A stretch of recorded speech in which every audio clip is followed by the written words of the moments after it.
안녕하세요.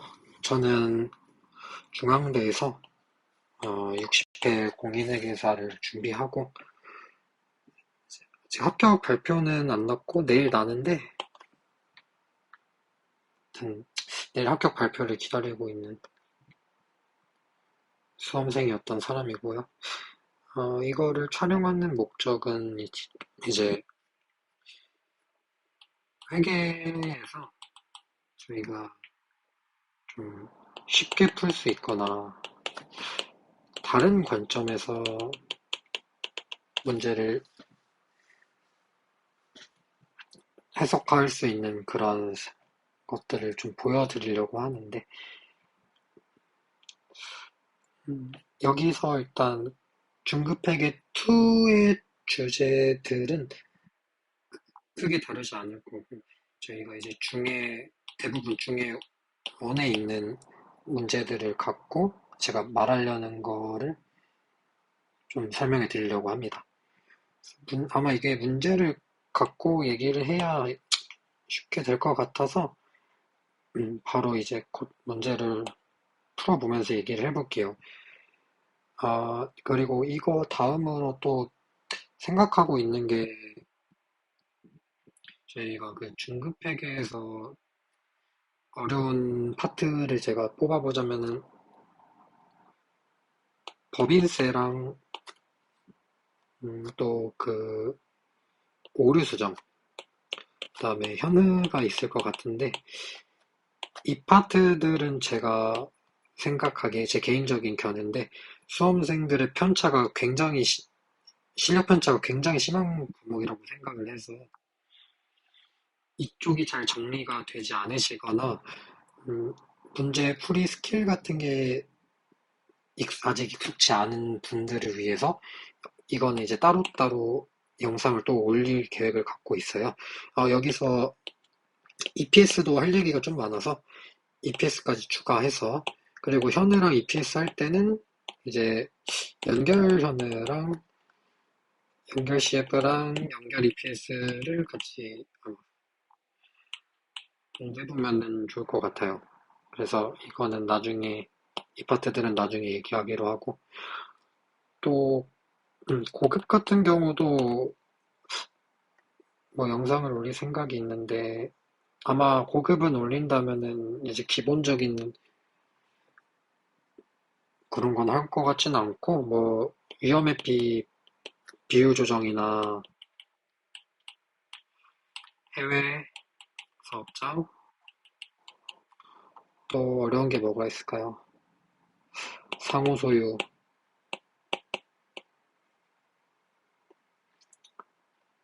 뭐 그런 것 아무튼 이런 것들을 다뤄보려고 합니다. 이쪽에도 좀 좋은 왁구를 제가 생각해낸 게 있으니까 나중에 한번 올리면은 시청하면은 좋을 것 같아요. 특히 이제 요즘 고급 같은 경우는 2차가 어떻게 나올지 모르다 보니까 제가 좀 음, 이런 지역적인 주제들을 쉽게 생각하는 법들을 좀 알려드리고 싶은 바람이 있긴 합니다. 네, 아무튼 오늘 할 얘기는 저희가 이제 중급회계 문제를 풀 때 NI를 구하라는 문제가 있을 때 저희가 어떤 거래들을 속에서 NI 항목들을 뽑아서 시그마 NI의 형태로 구하는 경우가 많으실 텐데 뭐 아니신 분들도 있겠지만 이거를 관점을 저희가 조금 바꿔서 손익 항목, 뭐 자본 항목이라고 할게요. 자본 항목을 아예 일절 보지 말고 자산 쪽만 봐서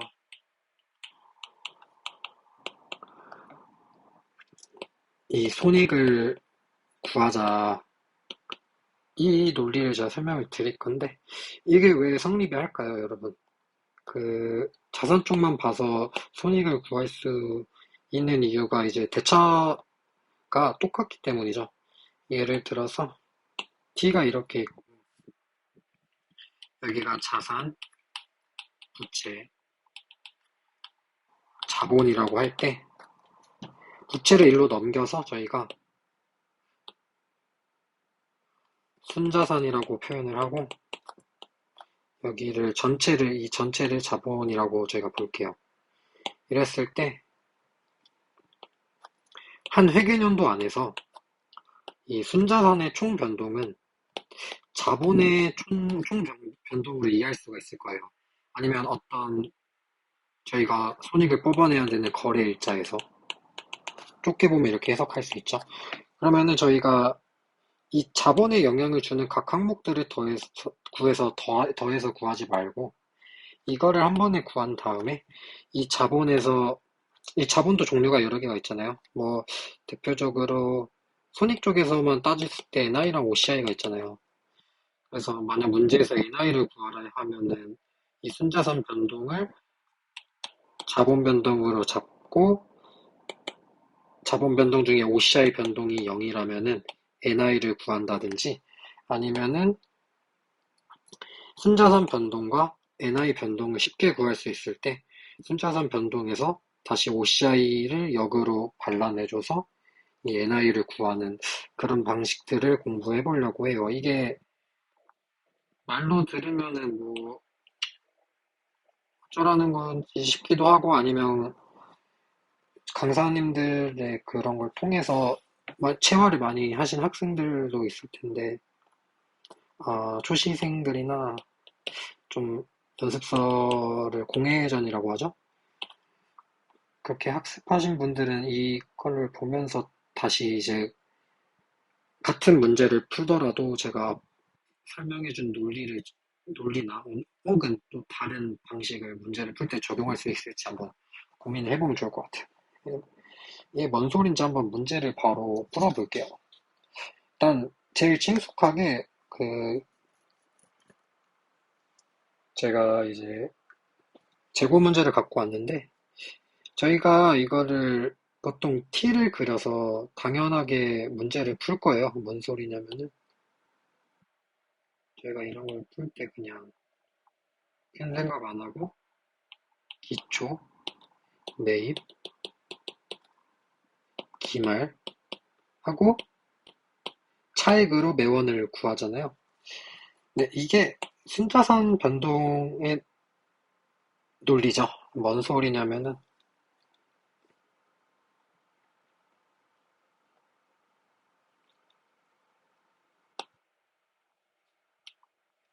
매입은 결국에 현금이나 매입채무 같은 순자산으로 볼 수 있고 음, 기초에서 기말의 차이도 순자산의 변동으로 저희가 볼 수 있죠. 그러니까 어찌 보면은 이 항목들은 자산 부채, 그 순자산 항목이고 이 카테고리만 자본인데 저희가 이 순자산들의 변동을 잡아서 매출 원가를 따로 뽑아내잖아요. 뭐 이렇게 안 푸시는 분들도 있겠지만 보통 이렇게 많이 푸시죠. 이게 저희가 이제 제가 아까 말씀드린 논리를 다체화해서 쓰시는 건데 한번 풀어볼게요. 문제를 봤을 때 계속기록법 쓰고 있죠? 평균법이랑 이동평균법이고 실지 재고 조사를 하고 어차피 이 문제 근데 간무가 없어서 간무 아예 배제하고 생각할게요. 기초가 100개에 300원인데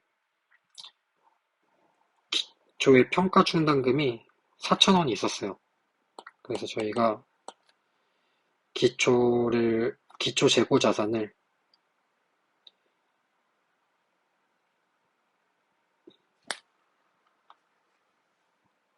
26,000원으로 볼 수가 있고 매입 같은 경우는 21만 원이죠. 400, 400, 100. 그리고 기말 같은 경우는 저기 기말 재고가 이렇게 했을 때 100개가 나오거든요. 그래서 저희가 100 곱하기 순실현 가능 같이 이거 계속기록법인데 이거 바로 구할 수 있는 게 순실현 가능 가치가 300이고 300에서 매입 단가가 계속 증가하잖아요. 그러니까 이거 어떻게든 평균을 내려도 300보다 크니까 결국에 순실현 가능 가치로 회귀되니까 저희가 300 곱하기 100 해서 3만을 쉽게 구할 수 있고, 여기서 매원을 저희가 20만 6천 원으로 뽑죠. 이게 결국에 순자산 논리거든요. 앞으로 이렇게 푸는 방식을 제가 다 이렇게 바꿔버릴 건데, 이 문제에서는 편하신 대로 푸셔도 되는데,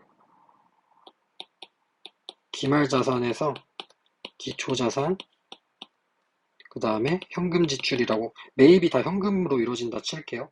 그랬을 때 기말자산 3만, 기초자산 2만 6천, 매입 21만 원일 때 NI가 26만 원이다.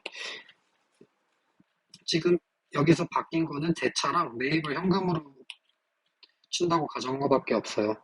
그랬을 때 이제 NI 손실의 항목을 쉽게 뽑을 수 있고, 매원도 비용 항목이잖아요. 이 둘이 결국 똑같은데, 저희가 이 재고 문제 같은 경우는 총계정 원장에서 분석하다 보니까 이 대차가 지금 바뀌어 있는데, 이거를 앞으로 제가 설명드릴 그 순자산 접근법으로 환산하면은, 그 여러분들이 알고 있는 수업 비용이나 수익 같은 그 대차 위치 오는 게 정확히 맞아 떨어지니까, 그렇게, 그러니까 대변에 오면은 뭐 그냥 수익이고 이익이고, 차변에 오면은 손실이다 이렇게 받아들이시면 될 것 같아요.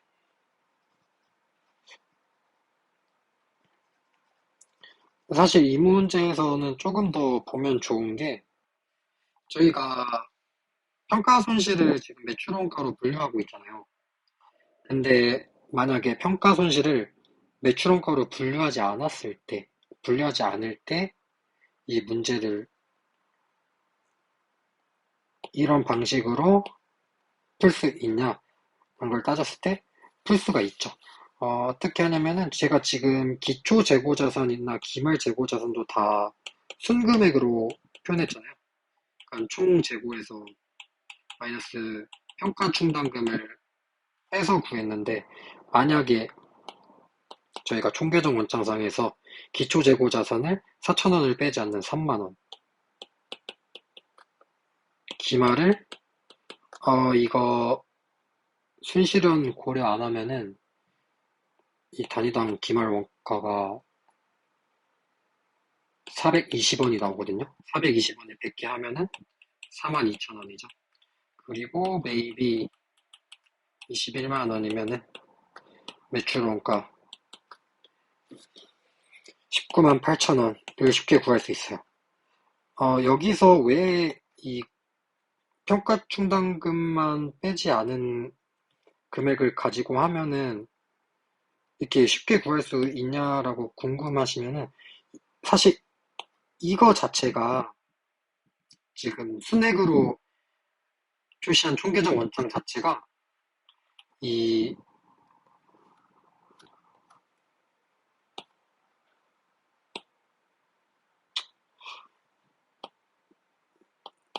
재고 총액에서 평가 충당금이라는 또 총계적 원장을 따로 봤을 때, 그러니까 이 위에 총계적 원장이 얘와 얘의 합으로 이루어져 있다는 건데, 평가 충당금 같은 경우 기초에 4,000원이잖아요. 그러니까 기초에 4,000원, 기말에는 저희가 12,000원 차감됐죠. 여기 이렇게. 그러면은 12,000원. 그리고 매출 원가가 8,000원. 지금 이 재고랑 평가 충당금을 합친 거를 저희가 처음에 바로 푼 거거든요. 그러니까 이 평가 충당금을 저희가 매출 원가로 분석하지 않는 경우 이 금액이 기타 비용이 되겠죠. 그렇게 되면은 총 재고액으로만 저희가 기초 기말 매입을 구한 다음에 차액으로 매출 원가를 뽑아내면은 평가 충당금이 고려되지 않는 매출 원가를 바로 뽑을 수 있다. 이런 말을 하고 싶은 거예요. 아무튼 이 재고 쪽은 여러분들이 항상 익숙하게 풀어왔어가지고 뭐 추가적으로 얻어갈 수 있는 거는 없을 거예요. 근데 이제 상품권은 문제를 구하기가 힘들어가지고 이거 한번 풀어볼게요.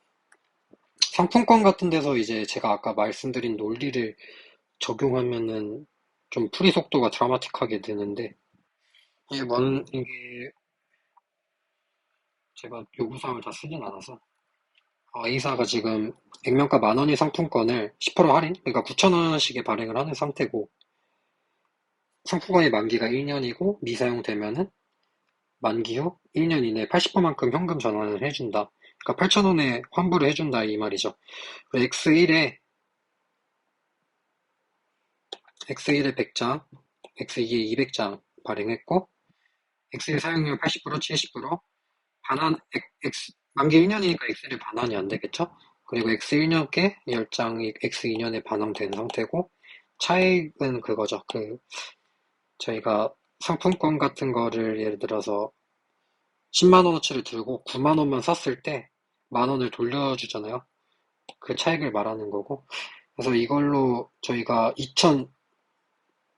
2020X2년 NI를 구해보는 문제를 한번 풀어볼 건데 굉장히 쉽게 풀 수가 있어요. 제가 아까 말씀드린 바로는 순자산 변동이 곧 자본 변동인데 이런 상품권 문제에서는 이 자본 변동 중에 NI 말고 특정 항목이 없잖아요. 예를 들어 OCI가 개입될 여지도 아예 없고 자본금 뭐 그런 자본 조정, 자본 잉여금 이런 게 개입될 상황이 아예 없다 보니까 저희가 이 자본 변동을 곧 NI 변동으로 잡을 수가 있고 그러면은 이 NI를 구하기 위해 저희가 NI 그러니까 NI죠. 왜냐면은 NI 자체가 플로우 유량 개념이기 때문에 그러니까 이 저량과 저량의 변동으로 유량을 구하겠다 이런 말이죠. 그래서 X2의 NI를 구해보면은 저희가 X2년도에는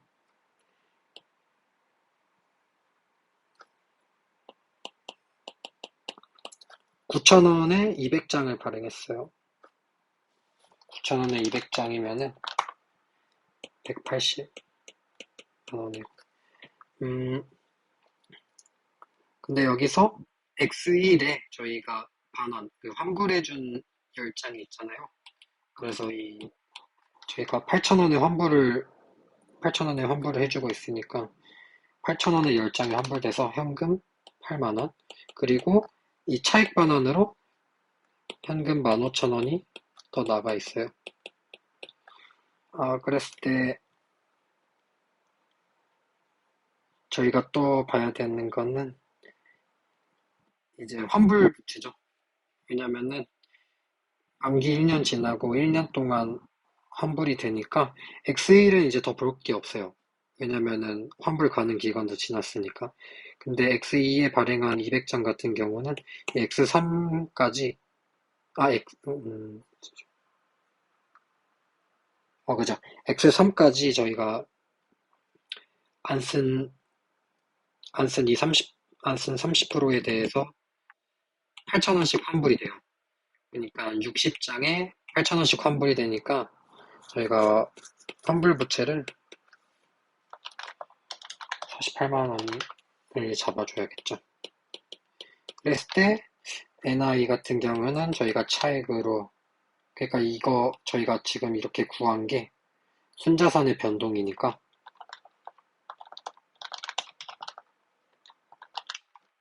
이거를 구해보면은 122만 5천 원이 나오네요. 이렇게 상품권 문제 같은 경우는 그 복잡하게 하나하나 분개를 하면서 풀기보다는 저는 이렇게 푸는 거를 추천드립니다. 이게 좀 직관적이고 이거를 제대로 이해하고 있는 것 자체가 회계를 좀 본질적으로 이해하고 있는 것 같거든요. 제 생각에는. 그래서 다음 문제 풀어볼게요. 이것도, 이거는 뒤에 문제가 가져왔긴 했는데, 좀 쉽게 보려고 가져왔어요. 그것도 한번 풀어볼게요. 농립어업이니까 그 생물자산 그 얘기가 나오는 거거든요. 생물자산인데, X1초에 소를 구입했고, X2년에 소에서 태어난 송아지 두 마리를 키우는 가정에서 현금 20만 원이 지출되었다. 이랬을 때 X2의 당기 순이익을 구하라 라는 문제가 나왔을 때도 저희가 이렇게 뭐 단계별로 거래별로 분석하기보다는 현금 같은 경우는 양육 과정에서 가축을 키우는 과정에서 20만 원 지출된 것밖에 없다 보니까 이렇게 보정을 해주고 X2잖아요. 그러니까 이제 순자산 변동을 볼 때 X1 말에 있었던 이 소의 순공정 가치를 저희가 빼줘야 되는데 저희가 자산이 들어오면은 차변에 써지지만 자산을 제거할 때는 대변에 써주잖아요. 그러니까 생물자산, 생물자산 기초라고 표현을 할게요. 전기말이라는 표현보다는 정확히 말하면 전기말인데 기초로 표현을 할게요. 그랬을 때 소 한 마리가 전기말이 100만 원이었으니까 써주고 이 소가 올해 말에는 120만 원이 됐으니까 여기 120을 써주면은 이렇게 했을 때 이 분계를 끊어서 봤을 때 어때요? 결국에 자산이 20만 원 증가하니까 이 소만 봤을 때 순자산이 20만 원 증가하는 게 여기 제대로 정확히 반영이 되고 있죠.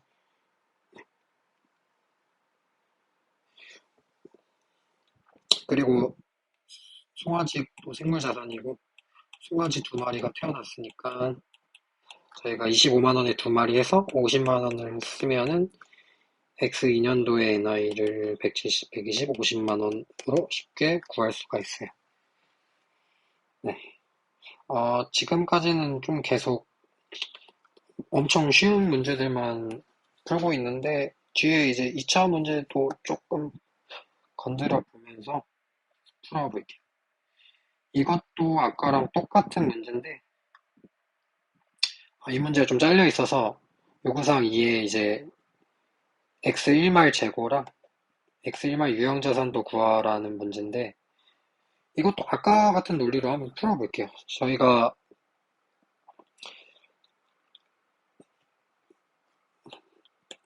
순자산, 자본, NI라는 논리를 봤을 때 이게 여기랑 여기의 변동이 같잖아요. 이게 자본일 때고 이 변동으로 봤을 때 근데 지금 자본 변동에 영향을 줄 수 있는 그 세부 계정이 NI밖에 없으니까 다 동치로 놓고 푸는 거예요. 반복해서 말하고 있는 내용이요. 아무튼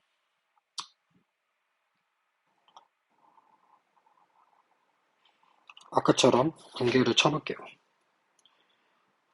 사과나무의 X1초 장부 금액이 5만 원이다. 그러면은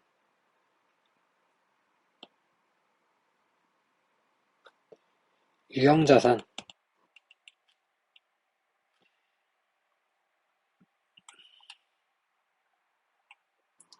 기초의 유형자산이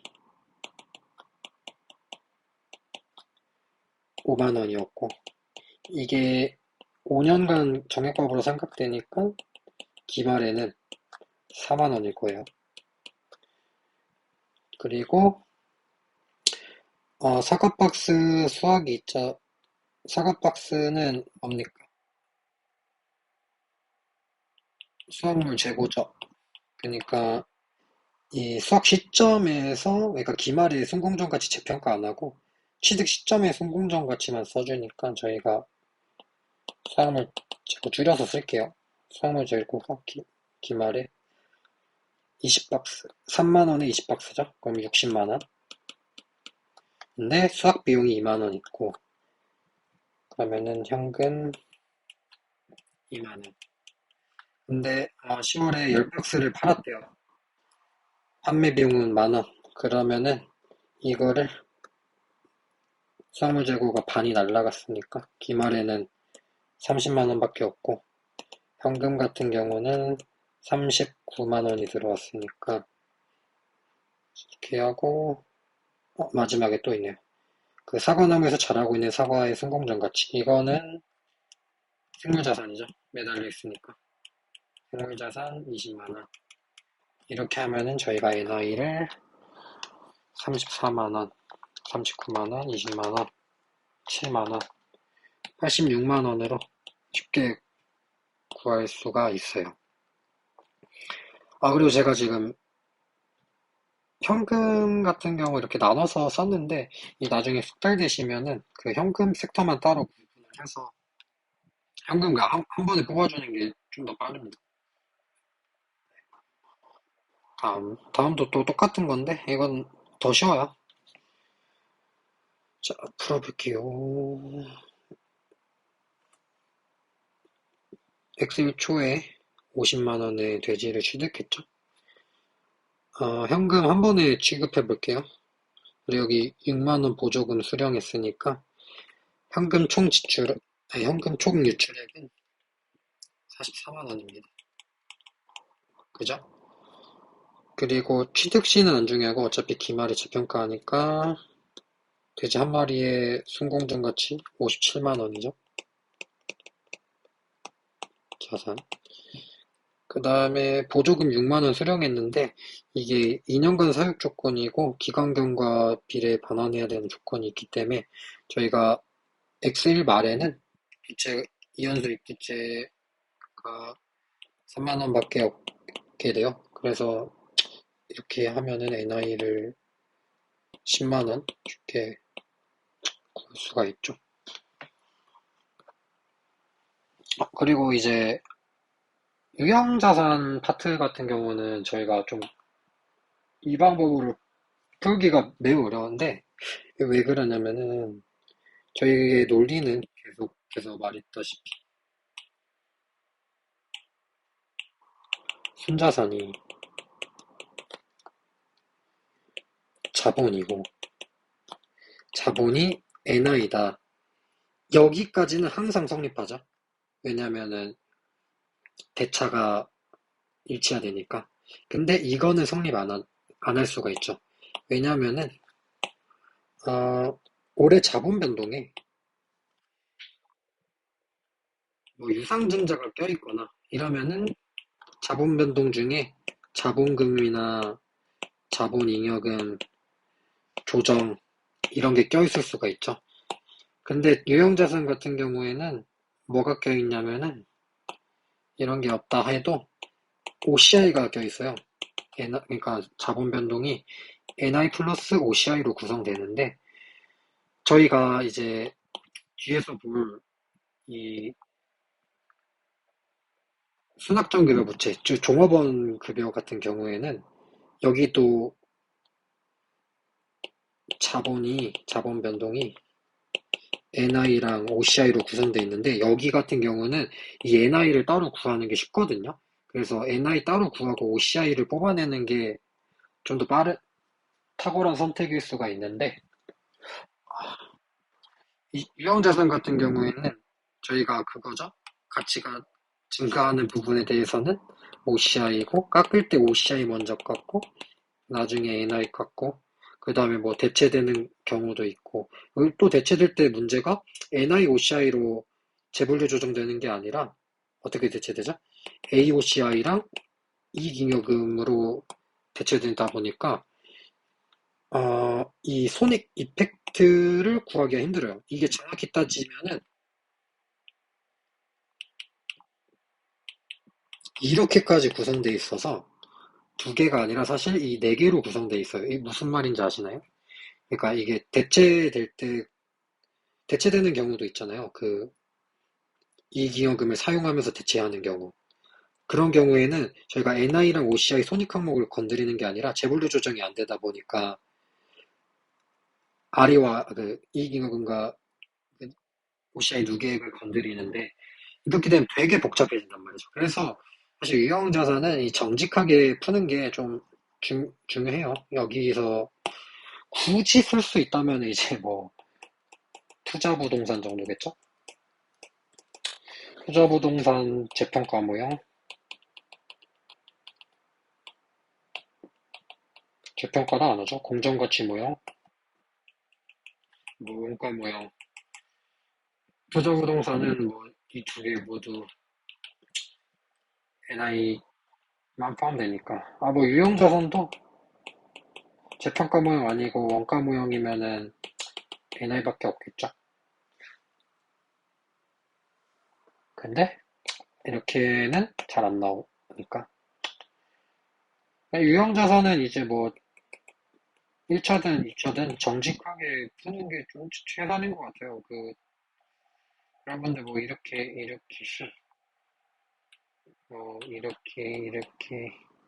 이렇게 맞고 써서 푸시는 거 그거만 잘 숙달 시켜 놓으시면 유형자산은 문제되지 않으니까 넘어가고. 저희가 아까 말했던 거, 그러니까 이렇게 나눠지지만 구하기 쉬운 파트가 이 확장급여 쪽이거든요. 일단 확장급여는 또 좋은 게 그 예외도 없어요. 아까 말했다시피 그 사용하면서 대체가 없거든요. 얘도 재분류 조정 안 하잖아요. OCI. 근데 얘는 유형자산과 달리 사용하면서 대체하는 과정이 없다 보니까 완전히 없어질 때가 아닐 때면 저희가 이런 조정을 생각을 안 해도 돼서 쉽게 풀 수가 있어요. 그리고 이 문제는 진짜 쉬운 게 총포괄 이익 물어보잖아요. 그러니까 저희가 이 자본이 NI 플러스 OCI잖아요. 여기서는 뭐예요? 그냥 근데 이게 또 총포괄이죠. 그러니까 이거를 그냥 구하라는 문제가 돼버리는 거네요. 그래서 이 문제는 사실 실전에서는 다 읽고 나서 10초 안에는 푸셔야 돼요. 네, 한번 풀어볼게요. X2의 총포괄인데 그러면은 X1 말의 자산 X2 기초랑 뭐 웬만하면 똑같겠죠? X2 기초 날리고 X2 말 순자산 다시 잡아주면은 저희가 바로 구할 수가 있어요. 해볼게요. X1에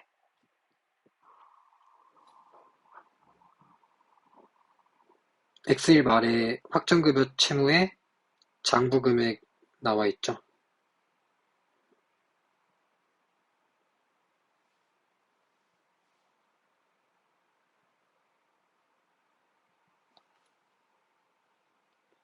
그리고 X1에 설립했으니까 사기적립자산에 46만 원 말에 출연한 거 그 자체가 사기적립자산이 되니까 순확정급여 부채는 4만 원이었겠죠. 그러니까 부채를 기초에 전기 말에 있었던 거를 제고해 줍시다. 그랬을 때 부채 기초에 4만 원이 날라가고 기말 같은 데는 저희가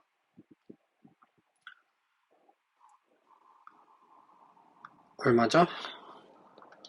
확정급여 채무는 115만 원이고 사회적립자산의 공정가치는 85만 원이니까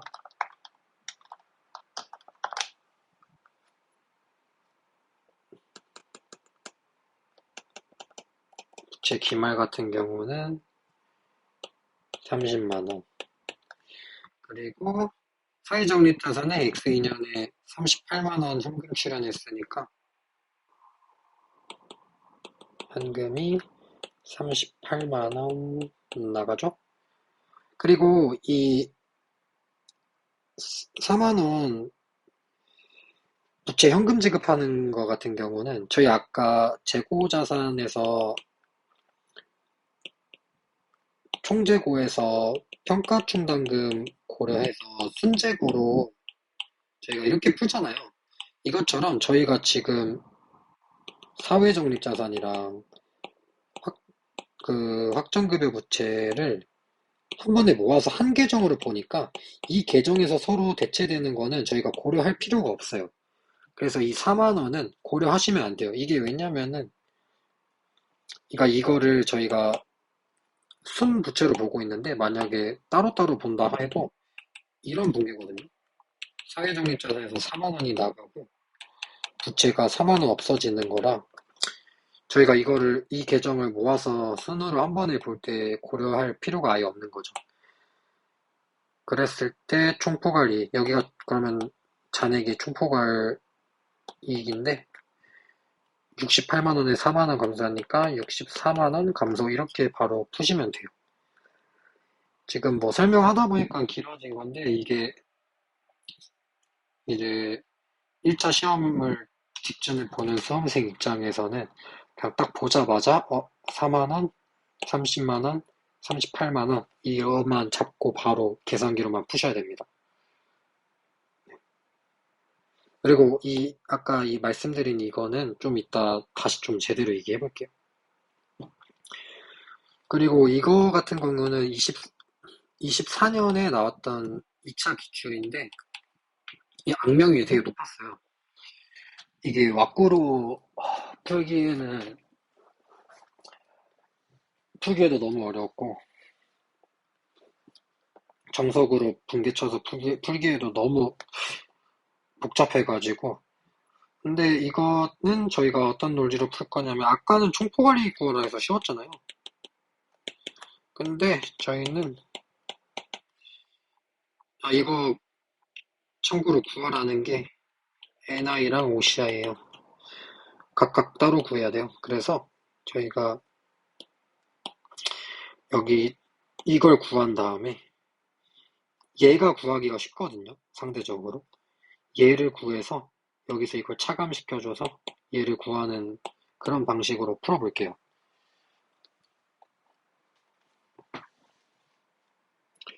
이게 NI 구하는 것도 그렇게 녹록진 않아요.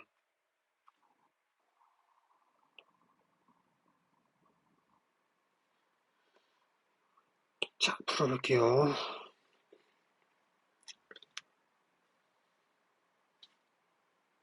한번 제대로 읽고.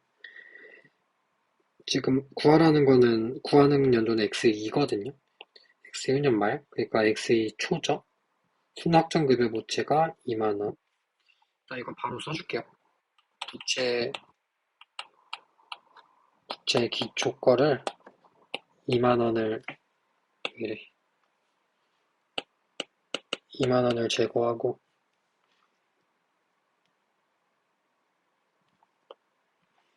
할인율은 10%고,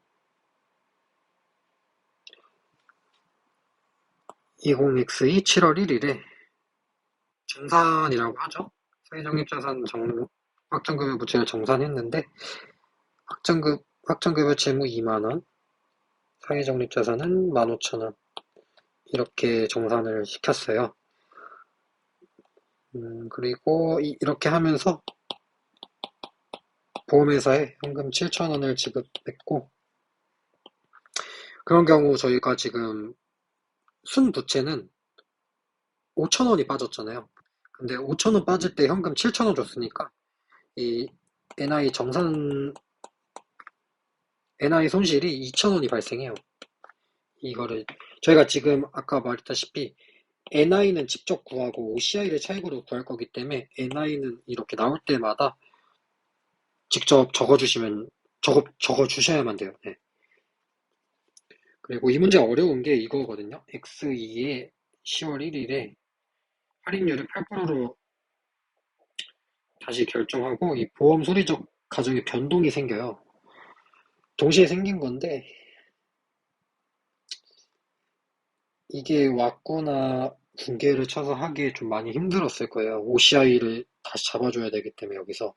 근데 저희는 어차피 OCI를 따로 구할 거기 때문에 그런 복잡한 고민을 안 해줘도 되고, 여기서 하나 조심해야 될 거는 그 보험 수리적 과정이 변동해서 제도 개정 전에서 저희가 제도 개정 후에 확정급여 채무가 그냥 가정 변동만으로 10,000원이 증가하잖아요. 저희가 이거를 과거라고 해서 NI 10,000원 손실을 잡아 주셔야 돼요. 어, 아니, 확실치는 않은데 제가 알기로 이제 종업원 급여에서 이 NI가 발생하는 게, 그러니까 종업원 급여가 나뉘는 게, NI가 나뉘는 게 정산이랑 과거랑 단기 근무원가 이렇게 나뉘는 걸로 알고 있거든요.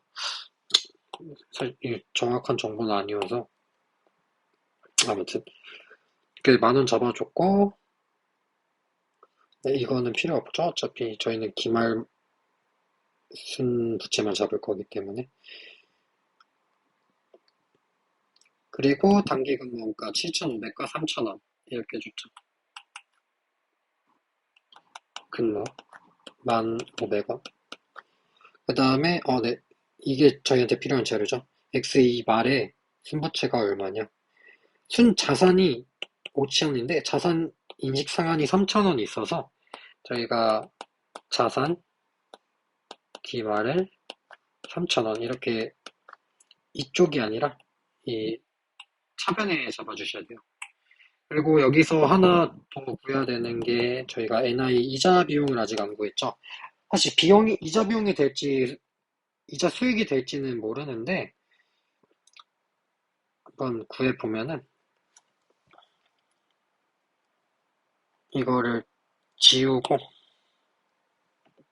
어떻다고 할까요? 이거를 밑으로 옮기고 구합시다. 이자만 이제 잘 구하면은 모든 게 해결이 되거든요.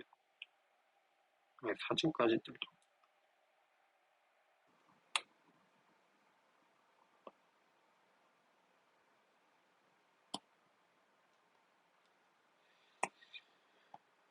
이자 같은 경우는 저희가 이자율 변동이 10월 1일에 생기기 때문에 호흡을 끊고 갈게요. 10월 1일에서 한 번.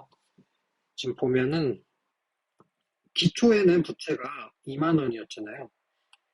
그러니까 이자가 2만 원에서 이게 7월 1일까지 유지되거든요. 2만 원이라는 숫자가 12분의 6. 그리고 여기 7월 1일에는 정산 생기면서 순 부채가 5천 원이 날아가니까 15,000이라는 금액에서 10월 1일에서 호흡 한번 끊어야 돼요. 이자율 바뀌니까. 7, 8, 9, 3개월에서 3. 이만큼은 저희가 10%의 이자율을 써야 되고, 또 여기 10월 1일부터는 이 보험 수리적 가정에 변동이 생기다 보니까 저희가 이 13만 원에서 9만 7천 원을 뺀 3만 3천 원의 금액을 베이스, 부채니까 마이너스 3만 3천 원을 베이스로 해줘야 되거든요. 보면은 이게 12월 말까지 끝까지 가니까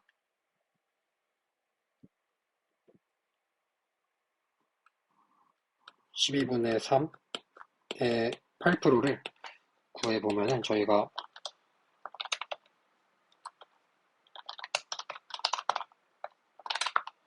이게 위에가 1375고 밑에 거가 660이니까 총 이자가 마이너스 2035, 그러니까 이자 비용이 2,035원이 발생해요. 그러면은 이제 저희가 마지막으로 쉽게 OCI를 차익으로 구할 수가 있죠. NI 같은 경우는 저희가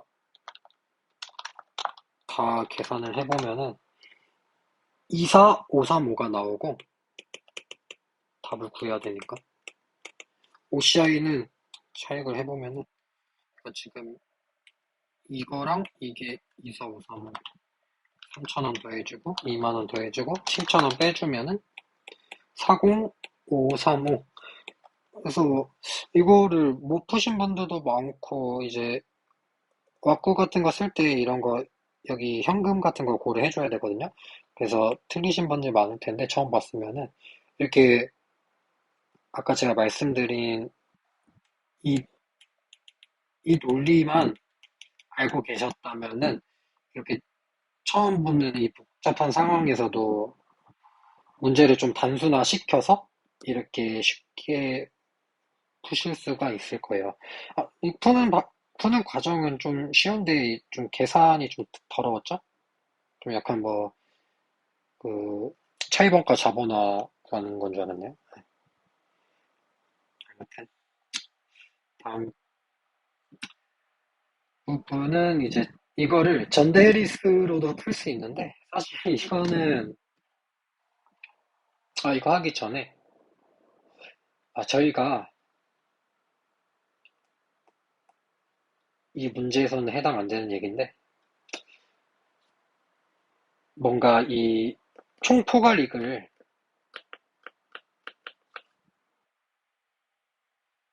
제가 아까 재고자산 순재고자산 분석한 것처럼 순부채로만 구해봤잖아요.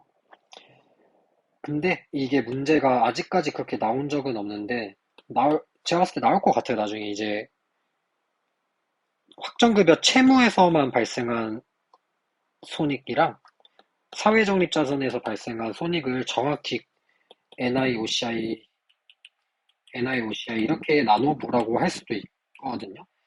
이랬을 때 그러면은 아까 제가 말씀드린 걸 못 쓰냐? 아니죠. 제가 아까 재고에서도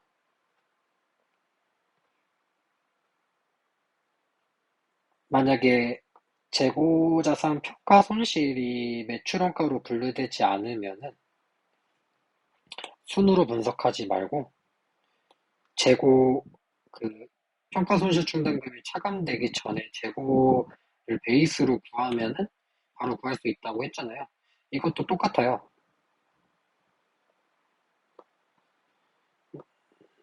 그래서 해보면은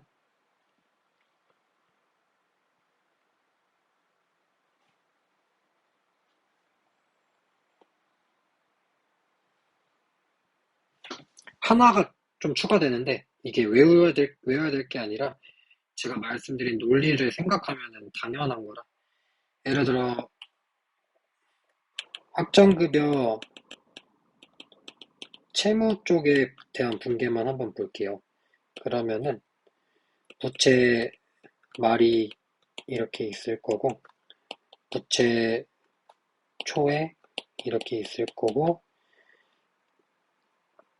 저희가 이제 총포괄 이익 손익을 뽑아내야 되는데 여기서 하나가 추가되는 게 저희가 이거는 제가 이렇게 순으로 구할 때 서로 채무랑 사회 적립 자산에서 크로스되는 분계니까 고려를 여기선 안 해도 된다 했어요. 근데 이렇게 확정급여 채무랑 사회 적립 자산을 손익을 각각 구하려고 하면은 이 크로스 되는 거를 당연히 고려를 저희가 해줘야겠죠. 그래서 이 4만 원이 사회 적립 자산에서 나가는 게 이렇게 되고 총포괄이익이 차익으로 이렇게 고려가 돼줘야 돼요. 사회 적립 자산도 마찬가지예요. 여기는 자산 여기가 말이고 자산 초 그리고 부채 결제가 4만 원 이뤄졌죠. 그리고 사회적립 자산에서는 현금 출연이 있으니까 이 38만 원은 이 사회적립 자산이 이렇게 가져가는 거예요. 아무튼 이렇게 나눠서 손익을 구해보라는 문제가 있으면은 이렇게 크로스되는 분계 우리가 원래 무시했는데 이것만 고려해주면 된다 이렇게 생각하면 될 것 같아요. 그래서 이제 이거 전대리스를 한번 풀어보려고 하는데 이게 문제는 아직 나온 적이 없어서 김기동 선생님의 2025년 연습서의 15-63번 문제로 풀어볼 거거든요. 자, 문제는 이렇게 뭐 보여드릴 수는 없고 각자 보통 많이 들으시니까 연습서 같이 풀어보시거나 풀어보시면 좋을 것 같아요. 지금 이 문제를 보시면은 물음 1은 일반적인 문제인데 물음 2, 3에서 A가 B한테 리스를 하는데 B가 C한테 40%만큼 다시 전대리스를 하죠. 이랬을 때 경우가 두 개예요. 1이라고 하지 말고 물음 2에서는 지금 이렇게 전대리스를 했을 때 분류를 줬어요. 운용 리스로 분류된 경우 물음 3 같은 경우는 금융 리스로 분류된 경우를 줬는데 저희가 이거는 그냥 제가 봤을 때 손익 이펙트 해서 구하는 게 더 빠를 수도 있어요. 하지만 그 제가 아까 이 말씀드린 이 논리를 갖고 여러분이 문제를 많이 풀어보려고 안 될 것 같은 문제도 좀 가능한 방법이 없나 이렇게 고민을 많이 해보시면은 저는 그러면서 실력이 좀 많이 늘었거든요. 그래서 이런 풀이가 더 빠르지 않더라도 이런 풀이를 써먹을 수 있을 때 여러분들이 써먹는 연습을 하시면은 회계를, 회계 문제를 바라보는 시각이 훨씬 넓어지고 잘하게 될 수 있을 것 같습니다. 이거 뭔 소린지 한번 풀어볼게요. 한번 책 있으신 분들은 제가 아까 말씀드린 그런 논리를 가지고 풀어보시고 보는 거를 추천드립니다. 보면은 결국에 XE의 NI랑 OCI를 구하래요. 근데 생각해 봅시다. 만약에 전대리스가 운용 리스면은 NI, OCI 중에 어떤 게 생길까? 라는 걸 고민해 보면은 운용 리스 할 때 원래는 안 생기거든요. 근데 지금 저희가 투자부동산 운용 리스 하면은 투자부동산이 되잖아요. 저희가 투자부동산을 그 공정가치 모형을 적용하고 있어서 원래는 그러니까 A에서 자산을 받을 때 저희가 사용권 자산 유형이죠. 이거를 C한테 다시 줄 때 이 투자부동산이 되잖아요. 운용이 있으면은. 근데 이거를 만약에 FV법을 적용하면은 저희가 재평가할 때 이 NI 튀는 거 막아주려고 유형에서 투자부동산 갈 때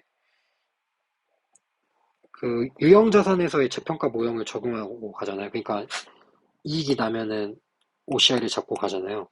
그래서 어쩌면은 이게 자산 가치가 상승하면은 얘는 둘 다 가능하다라고 볼 수 있는데 금융리스 같은 경우는 어차피 이제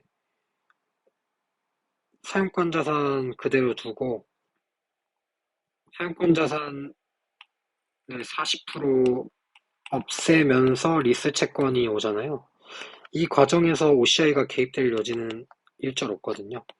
그래서 얘는 생기지 않습니다. 이런 걸 파악하고 가시면은 제가 물음 2 먼저 풀어볼게요. 물음 2가 이 상황, 운용 리스 상황이에요. 이게 더 쉬운 방법은 아닐 수 있어요.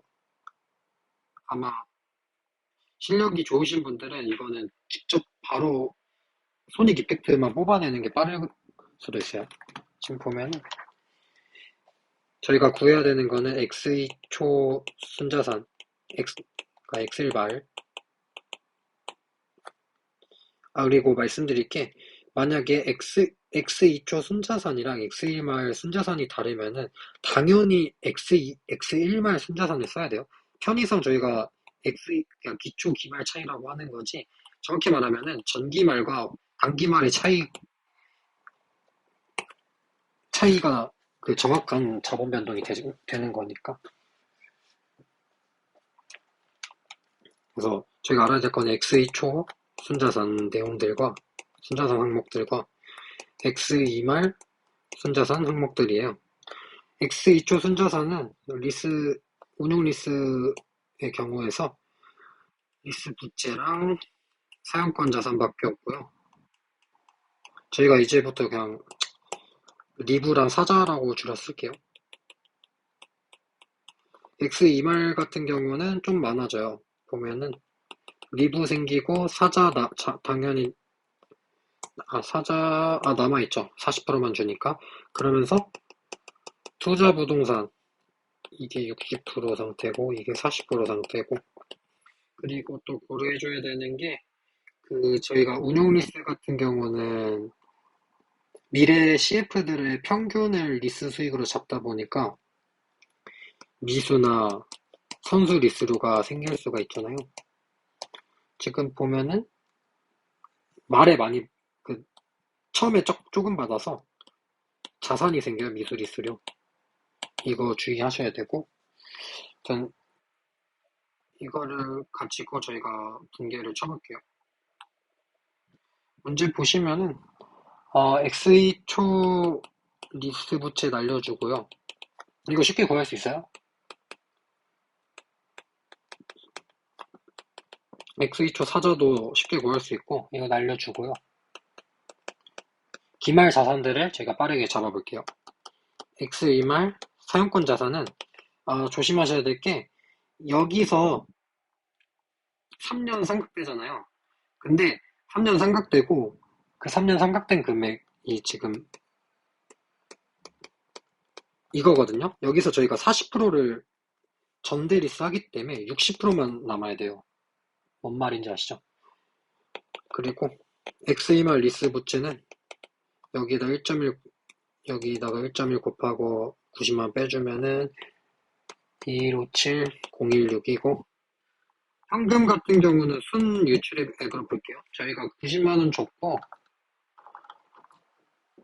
전대리스로 52만원 받고 그 외에는 딱히 없거든요. 현금 유출액. 그래서 38만원 고정.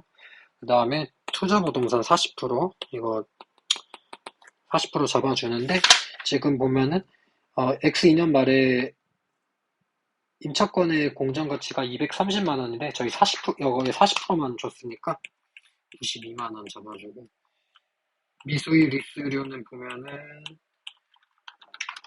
계산해보시면 이거 쉽게 계산할 수 있으니까 11만원 인데, 조심하셔야 될 게 제가 아까 OCI가 튀어나올 수 있다고 했죠. 어떤 경우 투자부동산으로 넘길 때 FV가 더 큰 경우에 OCI가 생길 수가 있어요. 지금 보면은 X2초에 저희가 이걸 투자부동산으로 재분류 하잖아요. 이때 투자부동산의 100%의 임차권의 가치가 350만 원이거든요. 그래서 350만 원에 2303, 936 빼주고 여기다가 제가 40%만 전대리스 했으니까 0.4를 곱해보면은 OCI가 478, 426원이 나와요. 그래서 이거 조심하시고 NI를 구하면은 588699 이렇게 나옵니다. 그러니까 이거 캐치하는 거 조심하시고, 아까 저희가 종업원급여 부채 종업원급여 풀 때는 NI가 구하기 쉬워서 NI로 OCI 역으로 구했는데 이번에는 OCI로 NI를 역으로 구했습니다.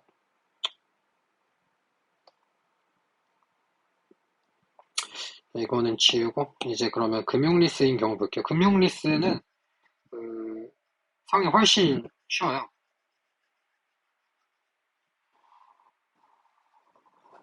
푸는 거 보시면 알 텐데, 금융리스 같은 경우는 저희가 리브랑 사자도 60%만 넘겠죠?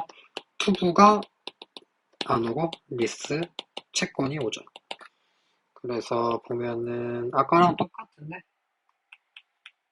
X2초 사자, X2초 리브 날려주고요. 아까처럼 리스 채권을 구해줘요. 근데 여기서 그 X2년 말 현금 흐름부터 땡기지 마시고 그 X3CF에다가 1.1 할인하고 X4CF에서 1.1 제곱 할인 해주면 X2말에 리스부츠 쉽게 구할 수 있잖아요. 그렇게 구하면은, 현가 쓰셔야 되는데, 전 그냥 이렇게 구했어요. 이렇게 하고, X2말 사용권 자산도 이 60% 베이스로 하면 아까랑 똑같아요. 그리고 현금 지출도, 조심하셔야 될게. 이거 빼먹겠다. X2말 리스 부채, 아까랑 똑같고요. 현금 지출 38만원 이렇게 해주면은 OCI 없으니까 NI 43198 이렇게 나옵니다. 어, 좀 길어지고 있는데 저희가 이제 어려운 건 다 봤고요. 이게 주식 기준 보상 거래에서도 저희가 써먹을 수 있거든요. 이거 저희가 진짜 쉽게 풀 수 있어서 이거 한번 풀어볼게요. 종업원 100명에게 3년의 용역 적용 100개씩 부여했다. 네, X 3년 중, 그러니까 X 3년도 NI 물어보는 거네요. 현금 700개 중도 청산했다.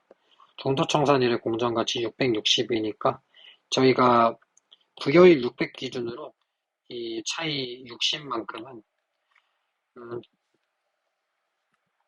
NI가 아니라 자본거래 손실에 가죠. 그리고 이 40만큼은 NI에 갈 테고, 근데 이거는 저희가 어차피 차익을 할 거니까 중요하지 않은 내용. 그래서 X3의 당기순이익에 미치는 영향을 구하라는데 봅시다. 아, 저희가 그거 하기 전에 자본이 지금 뭐로 구성되어 있죠? NI랑 기초에 제가 그 주식결정 주선권 같은 경우에는 부채가 아니라 자본이잖아요. 그래서 이 움직임을 조심하셔야 되는데 어,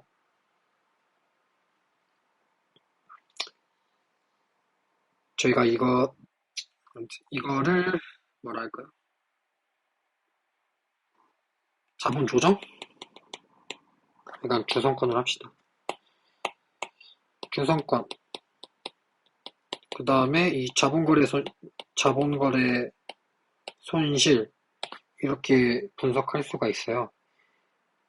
근데 이게 결국 저희가 이 NI 구하려고 자본에서 주선권, 자본 손실 이렇게 날려서 NI 구할 때 주선권 같은 경우는 좀 자본 항목임에도 불구하고 부채의 향이 좀 나잖아요. 이런 거는 어차피 그 기초 기말, 그러니까 기말 주선권, 기초 주선권 이렇게 반영하시면은 돼요.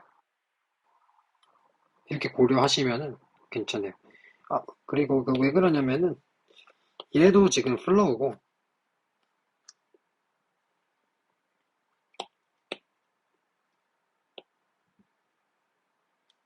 지금 얘는 스탁의 델타 스탁을 보는 거잖아. 스탁의 변동을 보는 건데 그러면은 이게 저량에서 유량화가 되겠죠. 플로우로 변하게 돼요. 스탁에서. 근데 보면은 지금 말씀드리려는 게 아까 NI나 OCI는 다 플로우니까 이게 결국 플로우가 된다 했잖아요. 델타 개념이니까. 그랬을 때 얘도 플로우고 얘도 근데 자본 조정이나 음의 자본 잉여금으로 보면은 스탁 개념인데 이 거래에 한정해서만 보면은 플로우 취급을 할 수 있거든요. 근데 주선권 같은 경우는 저희가 스탁 개념이에요. 그러니까 뭐냐면은 이익잉여금이나 AOCI 같은 느낌이에요. 그래서 주선권은 이 델타, 그러니까 기말주선권에서 기초주선권 전기 말이죠. 정확히 말하면. 이 차이로 보셔야 돼요. 무슨 말인지 아시나요?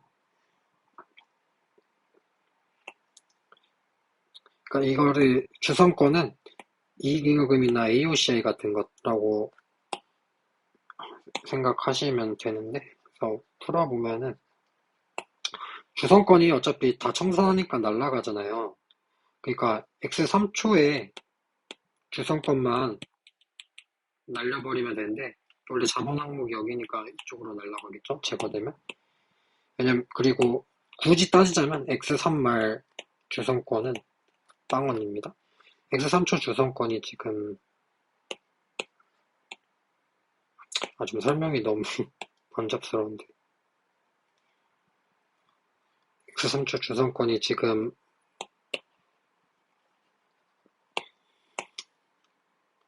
3년이 가득 기간이니까 600에 3분의 2,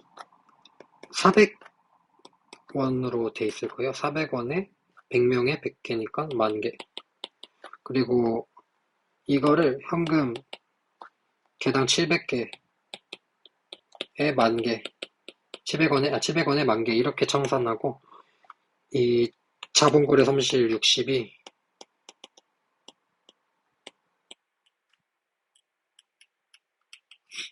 10,000개 발생하는데, 그러면은 저희가 NI를 240에 10,000개로 해서 이렇게 쉽게 구할 수 있다는 건데, 여기서 말씀드리고 싶은 거는, 얘는 저희가 스탁 개념이니까 이렇게 엄밀히 따지자면은 얘와 얘까지 분석을 해주셔야 된다는 거고, 근데 어차피 0이 되니까 알바가 아니고, 자본거래 손실도 사실 그 자본 조정의 개념으로 보면은 스탁인데, 저희가 이거래 한정해서 보니까 그 플로우로 해석해도 상관이 없고요. 그렇게 했을 때 현금 변동까지 구해주면은, 현금도 이게 스탁이 아니라 플로우예요. 이거 이따가 좀 자세히 설명드릴게요. 그렇게 했을 때 다 플로우들끼리로만 환산이 돼서 이 자본이라는 플로우에서 NI라는 플로우를 뽑아낼 수가 있는 건데, 아무튼 이 현금이 제가 왜 플로우 개념인지 이해를 납득을 시켜드릴게요. 그러니까 기말 스탁에서 기초 스탁을 빼면 플로우화가 유량, 유량화가 된다고 말씀드리고 싶은 건데, 그러니까 델타화라고 합시다. 현금을 저희가 여태까지 보면은 현금 같은 경우는 기말 기초 이렇게 분석을 안 하고 그냥 약간 현금이라는 게 있을 때마다 때려 박았잖아요.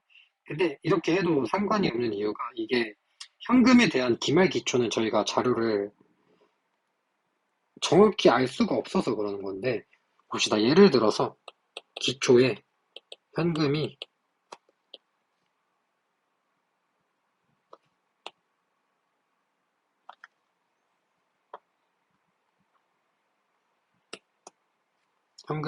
기초에 기말, 정확히 말하면 전기말 기초 잖아요. 현금이 만약에 어떤 상수 C만큼 있었다고 해봅시다. 근데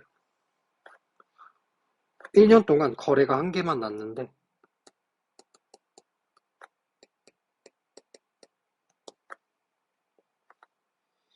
현금이 12만 원 들어온 거래가 났다고 쳐볼게요. 그러면은 기말에 C 플러스 12만이 되겠죠. 그거를 저희가 여태까지 푼 방식에 비교하면은, 저희가 아까 전대리스 보면은 기초자산, 기말자산, 기초리스부채, 기말리스부채 이렇게 상쇄시키는 작업을 했는데, 이거 같은 경우도 사실 정확하게 하려면은 현금이 초에 C만큼 있었다가 현금이 말에 10 플러스 12만 원 이렇게 있어야 되는데 이게 넘기면은 어차피 현금 12만 원이잖아요. 그러니까 저희가 현금이 기초 자료를 알 수 없다 보니까 현금은 나올 때마다 그 12만 원이라는 유입이 생길 때마다 그냥 바로 이렇게 붕괴를 해버린 거죠. 그런 그러니까 이렇게 해도 결국에 똑같다고 보시면 된다는 겁니다. 아무튼 다음 문제도 찾아보려 했는데 찾기가 힘들어가지고 가져왔어요. 이런 세팅 많이 보셨을 텐데 현금 결제형 주식에서 저희가 2, 3년 동안 가득대고 X4랑 X5의 행사가 찔끔찔끔씩 되는 상황들 있잖아요. 이것도 그냥 어떤 표나 왁구를 그리는 것보다 이 분계에서 차익을 뽑아내는 게 쉬운데 저희 목적은 X4NI랑 X5NI를 구하는 거예요. X4NI 먼저 구해볼게요. X3에 가득 됐으니까 이 FV의 100%로 부채가 인식돼 있을 거예요. 그래서 부채 부채를 100개 단위니까 400에 100개 들어가서 4만 원이고 부채 말이 지금 500으로 올랐어요. 공정 가치가. 근데 100개에서 50개가 행사됐으니까 500에서 자녀수량 50 곱해서 2만 5천 잡아주시고 50개가 행사됐잖아요. 근데 이게 X사 말에 행사된 걸로 가정을 할게요. 그러면은 내지가치 400만큼 현금이 지급됐겠죠. 네. 주가 차익 보상권이라 생각하시면 될 것 같아요. 현금 400에서 자녀 수량이 50이니까 50 행사된 거니까 여기서는 마이너스 40이고 400에다 50 곱하면 2만 원. 그래서 X4NI는 저희가 5천 원인 걸 쉽게 확인할 수 있고 X5 같은 경우는 얘가 일로 와야겠죠. 그러니까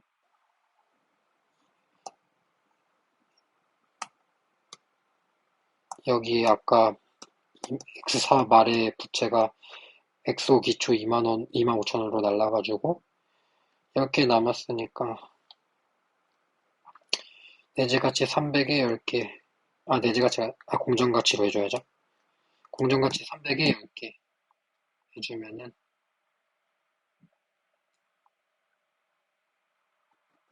3,000원. 그리고 현금이 얼마 나갔죠? 40개 행사됐는데 내지가치 300원이었으니까 300에 39,000원.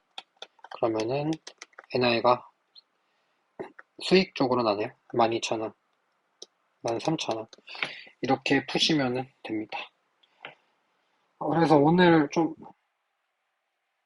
제가 약간 전달하고 싶은 이 메시지가 뭔지 아시겠죠? 이게 뭔가 일반화